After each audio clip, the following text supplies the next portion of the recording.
Hello, good morning, world.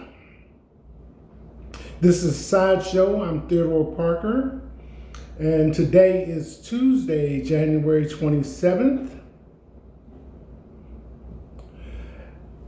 And again, coming to you from the USA, East Coast, Lexington, Kentucky. The weather's still cold, but the reason I'm taking a few minutes today, it's about 6:30 a.m. on Tuesday morning, a few hours before the sun comes up. Because as I was preparing to do the show yesterday, Monday, it came across the news about another shooting in Minneapolis, ICE agent involved shooting. So what I was hearing at the time was Patel with the FBI and known with Homeland Security, letting the public know that Alex Petty had brought a gun with several magazines to the protest in Minneapolis, which resulted in his being shot to death by ICE agents. The next thing I hear is Governor Walz saying they are lying in his comments. Then Ted Cruz in his comments says they want you to believe your eyes are lying to you. And this was amazing to me because the expression they, I felt up to now, was the sole property of people of color.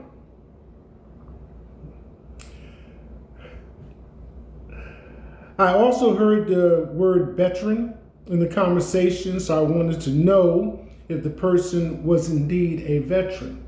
So I did a little research, and first of all, Alex Petty was an ICU nurse at the local Veterans Hospital, intensive care unit nurse. So that explains why I heard the word veteran. He had an interest in what was going on, so he was at the protest. But when you have over 1,000 ICE agents in your city, you probably couldn't walk down the street without bumping into one of them. To me, the accusations of having a gun at the protest, the way it is presented, can kind of be tossed out since you have a right to carry concealed as passed in law in this country. So at least one source reporting what happened says that Alex Petty noticed two women in a confrontation with ICE agents. He takes out his phone and starts recording.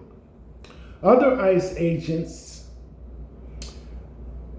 moved to intervene with his recording what was going on with the women.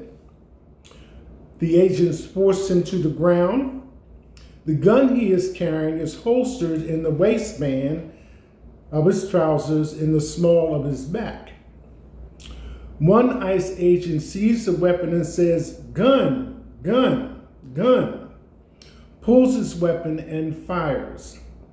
According to reports, 10 rounds were fired, hitting Alex in the back and chest, resulting in his death. You have two things going on: what happened and what is reported. Hopefully, the two things will dovetail together.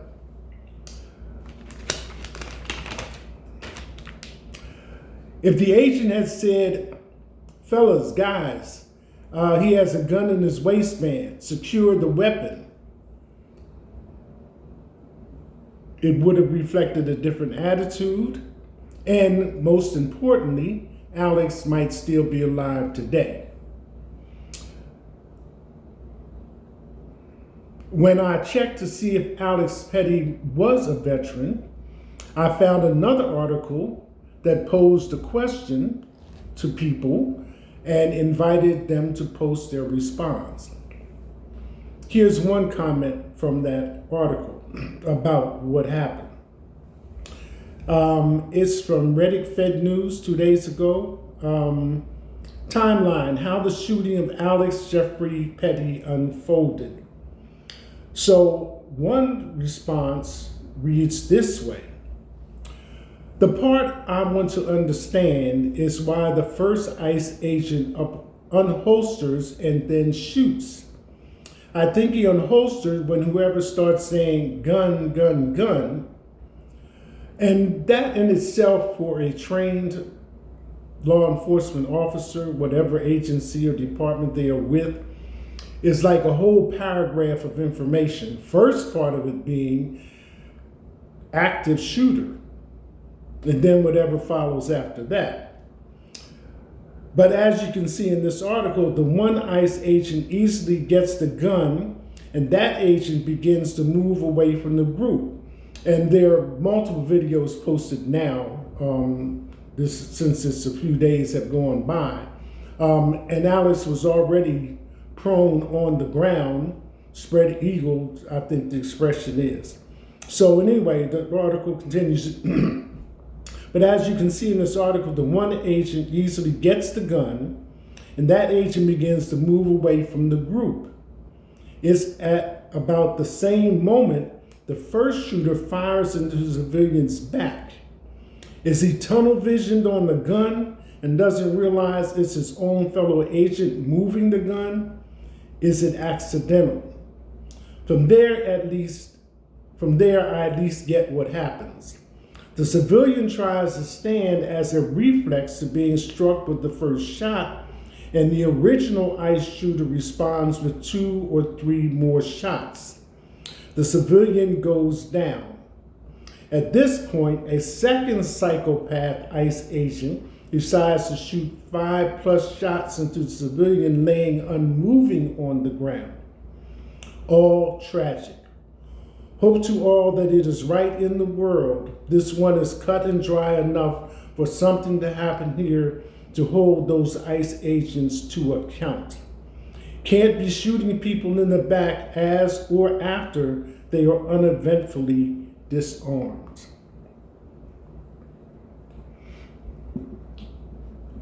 So feelings are running high right now about this, especially after I think Renee Good, if I'm remembering the name correctly, was shot in her vehicle. I don't think there was a gun discovered in that incident, although some people might say being in a vehicle could be considered lethal. Be that as it may. Before Donald Trump became president, psychologists had published a report that advised a 2-year waiting period with no occurrences when a person is found guilty of some wrongdoing, before you can say that they have changed. That 2-year waiting period did not happen between Donald Trump being found guilty on 34 felony charges and his sitting in the Oval Office as president. His business practices in real estate is what caused him to be found guilty of these felony charges. An example of this is what he did with the Kennedy Center for the Performing Arts located in the nation's capital. I've also said that now that he knows how fast it can go, he will drive it until the wheels fall off. In this case, I'm referring to how many executive orders he signed in his first 100 days in office. I think it was over 140. And the comparison comment about driving it till the wheels fall off is what a person does with an automobile when they ignore the maintenance requirements. Don't worry about oil, transmission fluid, brake fluid, steering fluid, brake pads, or the tread on the tires. Just put gas in it and go. When the car stops running, get out of it and walk away. From all appearances, Donald Trump sits in the White House and thinks of ways to keep people aggravated and upset. When Joe Biden was president, he commented, when I heard that he, Donald Trump, was running, I had to run for president. We all have our own way of talking and expressing ourselves. And I had heard and saw a video that was posted by Madal, is a woman that works for MSN. And this, I was thinking that it was kind of like in the first part of the month, but actually... So what is the most important? Excuse me. But actually it was on the 18th of January. And she has her own viewpoint of where we are in this country. And the video is not quite 3 minutes, so I'm going to let you listen. I've already been approached about showing videos that are the property of other folks in business. So I'm going to let you listen and hear what she has to say. So here we go from the 18th. Story in our news right now in our country, in this important story in our news right now in our country, in this moment in American history. I mean, there is clearly, I think if we're being honest, we sort of stop beating around the bush about it. There's really no question what the United States is up against right now. I mean, the intentions of this president are not a mystery. There's no suspense. There's no ambiguity, right? We know exactly who he is. We know exactly what he wants to do to the country, right? No question, no mystery. It's as plain as day. The real question we are contending with, the real black box, the real drama, the story that really does need to be dug up and explained and told in our country because it is as yet undecided. The real mystery is not him.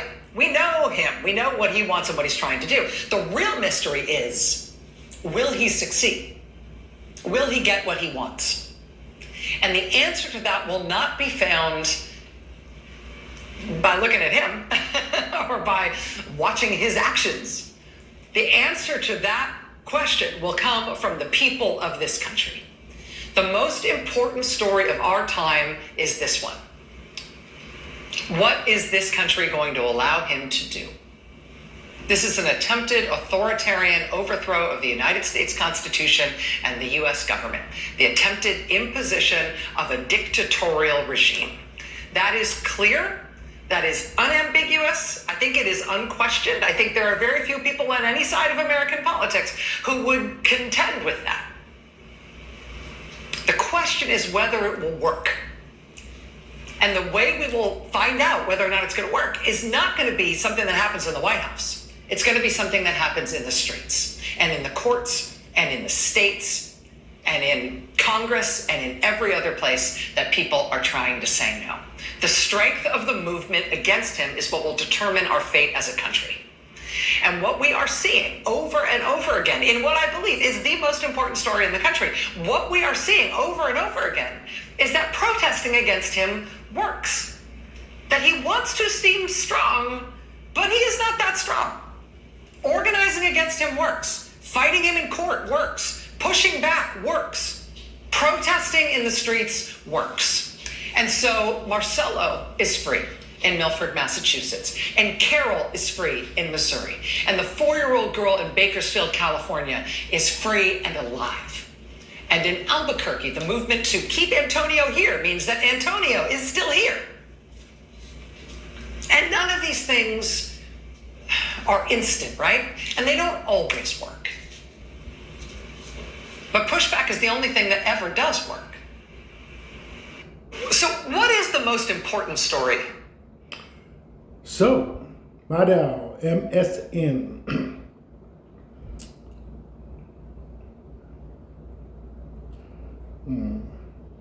When I was a young adult, living in the nation's capital, Washington, D.C., now the area is referred to as the DMV, District, Maryland, and Virginia, there was an expression on the street, lie like the police. It took a little while for the reason for that expression to come out. But when it did, it was called Conspiracy 13.